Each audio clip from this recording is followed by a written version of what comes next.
একা আনন্দ না করে সকলের মধ্যে আনন্দ বিলিয়ে দিতে উদ্যমী ভূমিকা গ্রহণ করে চলছে ভারতীয় জনতা পার্টির সরকার। দেখুন বিশেষ প্রতিবেদনে। পুজো মানে নতুন জামাকাপড়, নতুন সাজসজ্জা এবং অনেক আনন্দ উচ্ছ্বাস। এই আনন্দ উচ্ছ্বাসের দিনগুলো নিজেদের মধ্যে বজায় না রেখে সকলের মধ্যে বিলিয়ে দেওয়াই হল মানবতার মূল লক্ষ্য। এরকম মানবতার স্বরূপ দৃশ্য দেখা যাচ্ছে ভারতীয় জনতা পার্টির নেতৃত্ব থেকে শুরু করে কার্যকর্তাদের মধ্যে। আসন্ন দুর্গোৎসব উপলক্ষে ভারতীয় জনতা পার্টির উদ্যোগে বিভিন্ন ওয়ার্ডে ওয়ার্ডে বস্ত্রদান কর্মসূচি জারি রেখে চলেছে। একইভাবে ৮ নং বরদোয়ালি বিধানসভা কেন্দ্রের উদ্যোগে মঙ্গলবার আগরতলার ওরিয়েন্ট চৌমুহনীতে এক বস্ত্র বিতরণ অনুষ্ঠানের আয়োজন করা হয়। অনুষ্ঠানে উপস্থিত ছিলেন মুখ্যমন্ত্রী doctor Manik Saha, mayor Dipak Majumdar, corporator Ratna Dutta সহ অন্যান্যরা। বক্তব্য রাখতে গিয়ে মুখ্যমন্ত্রী ডক্টর মানিক সাহা বলেন, ভারতীয় জনতা পার্টির ইচ্ছা তারা মানুষের সাথে থাকতে চায়। মানবিক দিক দিয়ে ভাবতে গেলে দেখা যায় দুর্গাপুজোয় সকলেরই যদি আনন্দ উচ্ছ্বাসে মেতে উঠে তাহলে কিছু সংখ্যক লোকদের উপহারের প্রয়োজন, আর এইটাকে আমরা বস্ত্রদান না ভেবে উপহার হিসাবে মেনে নেব। এই উপহার যাদের প্রয়োজন তাদের হাতেই তুলে দেওয়া হচ্ছে। এই সরকার সকলের মুখে হাসি ফোটাতে চায় বলে অভিমত ব্যক্ত করেন মুখ্যমন্ত্রী। বস্ত্রদান এই যে শব্দটা আমার মনে হয় সেরকম না। আমরা একটা বিধায়ক হিসাবে বা আমরা আমাদের যে পার্টি, সেই পার্টির যে ইচ্ছা সেটা হচ্ছে আমরা মানুষের সাথে থাকতে চাই। পুজো উপলক্ষে সবাই আমরা আনন্দ করব, উৎসবে মাতোয়ারা হয়ে সবাই এটাকে উপভোগ করব। কিন্তু পাশাপাশি এই যে আজকে বস্ত্রদানের যে ব্যবস্থা এখানে আমাদের তরফ থেকে করা হয়েছে, সেটা কিছু না অনলি হিউম্যান টাচ।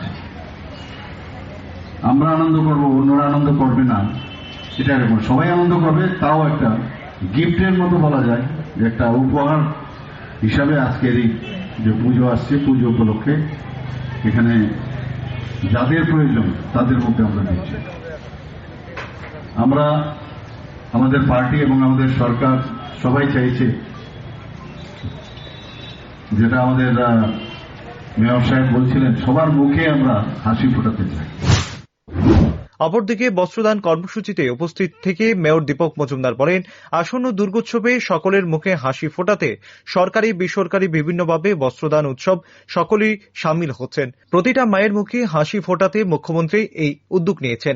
রাজ্যে এই সরকার আসার পর থেকে অর্থনৈতিক এবং সামাজিকভাবে অনেক উন্নতি লাভ হয়েছে। দেখা যায় বস্ত্র বিতরণের মতো বিভিন্ন সামাজিক অনুষ্ঠানে যাদেরকে আমরা দুস্থ বলে চিনে থাকি তাদের অংশটা কিন্তু অনেক কম থাকে, কারণ এই সরকার আসার পর তারা নিজেদেরকে অর্থনৈতিকভাবে অনেক উন্নত করে ফেলেছে।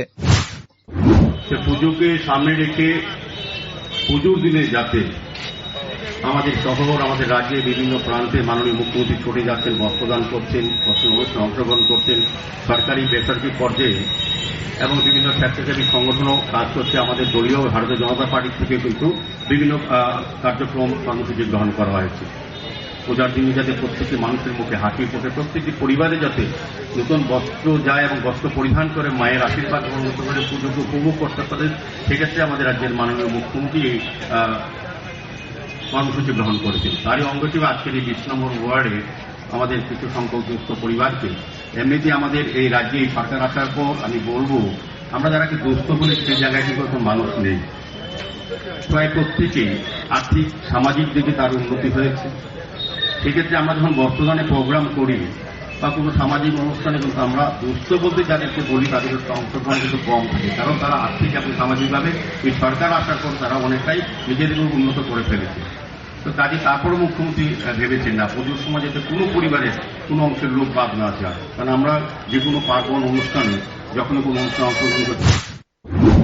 আসন্ন দুর্গোৎসবে সকলের মুখে হাসি ফোটাতে এবং বিভিন্ন উদ্যোগ গ্রহণ করে চলছে ভারতীয় জনতা পার্টি। সরকারের এই বিভিন্ন রকম কর্মসূচিতে খুশি সাধারণ মানুষ। Bureau report, rising Tripura.